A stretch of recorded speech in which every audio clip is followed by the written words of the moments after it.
రాజ్యమేది లేదు గాని రాణిలాగా చూసుకుంటా కోట కట్టలేను గాని కళ్ళల్లో నిన్నే దాచుకుంటా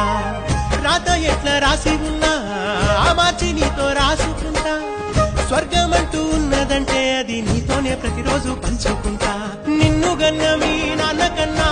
అల్లారు ముద్దుగా సాగుకుంటా నీకు కోపం వస్తే కొంత దూరం ఉంటా నువ్వు గీత గీస్తే నేను దాటనంటా కంట నీరు కంటి రెప్ప దాటకుండా కాటుకై కావాలుంటా